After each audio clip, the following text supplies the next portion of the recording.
Namaste students. खुश रहो बिटिया. I JBN Preeti Singh, Faculty of Pharmaceutical Science, Jyoti Vidyapeeth Women's University. Today I will discuss about the topic secondary packaging material. Quality control test for the secondary packaging material. This topic belongs to the subject quality assurance for the B Pharm 8th semester students. So now we move to the secondary packaging material. What is the introduction of secondary packaging material? Packaging is a process by which the pharmaceutical are suitably packed so that they should retain their therapeutic effectiveness from time to time packaging till they are consumed. Packaging may be defined as the art and science which involve preparing articles for the transport, storage, display, and use. Pharmaceutical packaging is the means of providing protection, presentation, identification, and information and convenience to encourage compliance with the course of therapy. With the course of therapy, what is the type of the packaging? Packaging type. First one is primary packaging. Primary packaging is the material that first involves the product and hold it.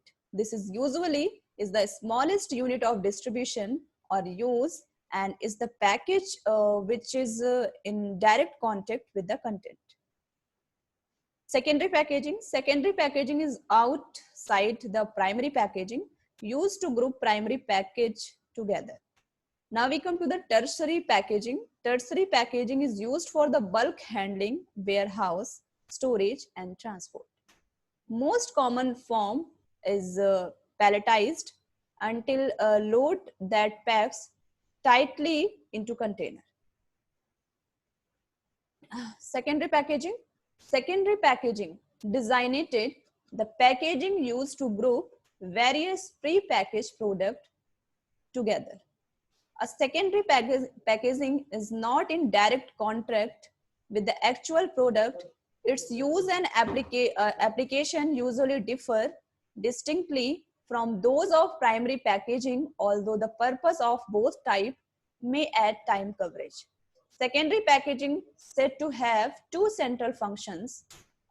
First one is branding and display. Secondary packaging plays a vital role in the marketing strategies surrounding the product.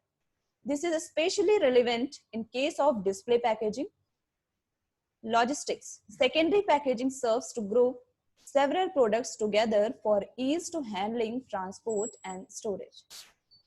This means that secondary packaging must be able to contain relatively large volume of primary packaged product, transport the product safety to the retailer or consumer destination, keep the primary packaging in its original condition during storage.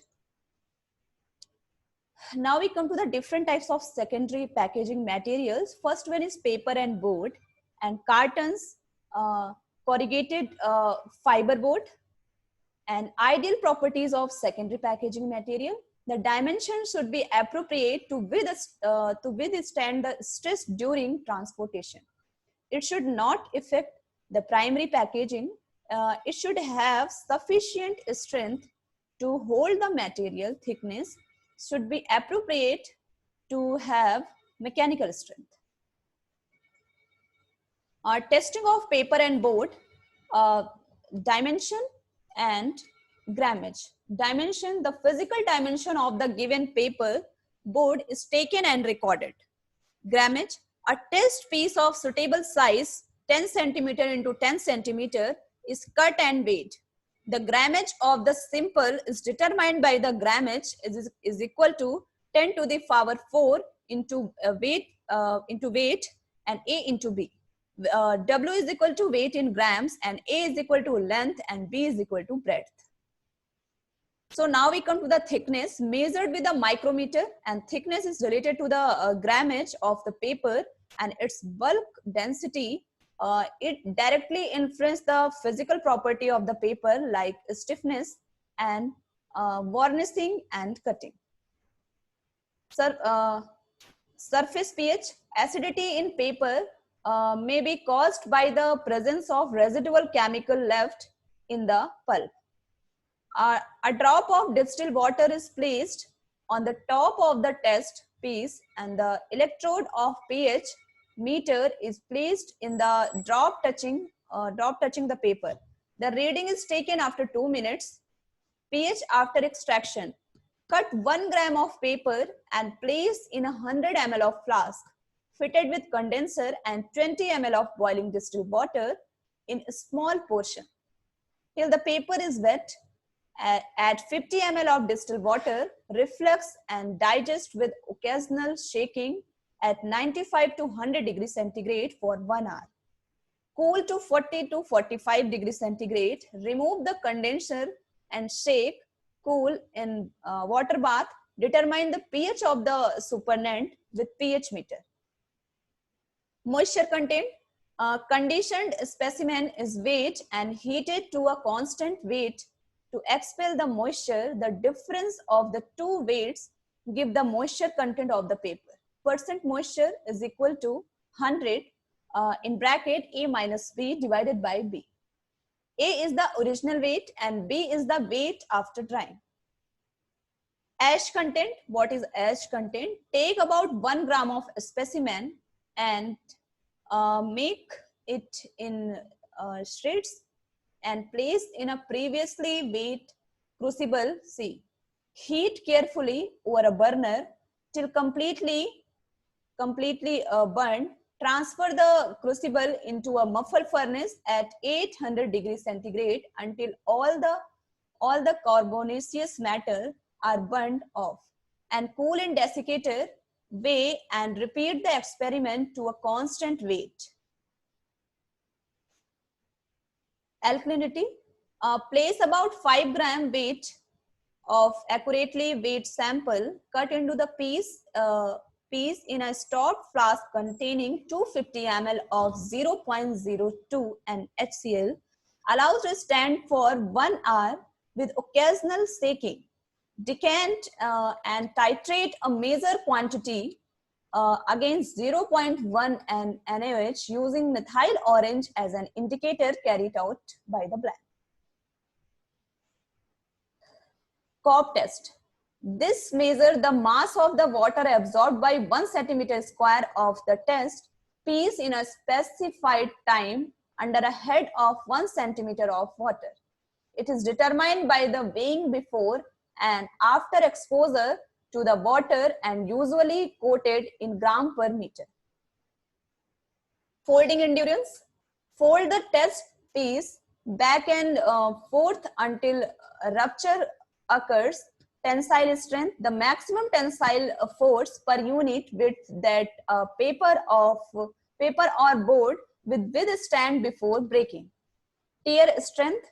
The main force required to continue the tearing of an initial cut in a single sheet of paper.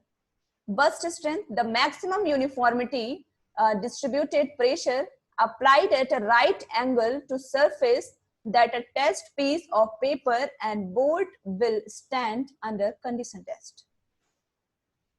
Now we come to the density. For rigid cellular material and puncture resistance is energy required to make initial puncture. Rub resistant to printed test piece to withstand rubbing against another similar test piece. Roughness or smoothness important for the printability of paper. Ink absorbency. Determination of ink absorbency by K and ink length. Test for the cartons. First one is compression, carton opening force and coefficient friction. Compression. This method is used to assess the strength of the erected package, and carton opening force, the method is used to hold the flat carton as a delivered, and coefficient friction, both static and kinetic coefficient is friction are determined by sliding the specimen over itself under specific test condition. Crease stiffness and joint shear strength. Now we come to the conclusion of secondary packaging material. The test of the packaging material is almost requirement for any pharmaceutical industry. The material for package affect quality, stability, and efficacy of drug product. The cost of material of package should be low as possible without compromising the quality of product. It should pass the specification of test before it reached the local market and made available for consumer of product. So this is the complete session for the for secondary packaging material. This session is powered by the digital version 2.0 Jyoti Vidyapeeth Women's University, and I hope you are satisfied with my digital session. If you have any query, please mention in comment box. I will resolve your problem from the problem resolving class. Thank you, students, and thank you for the listening.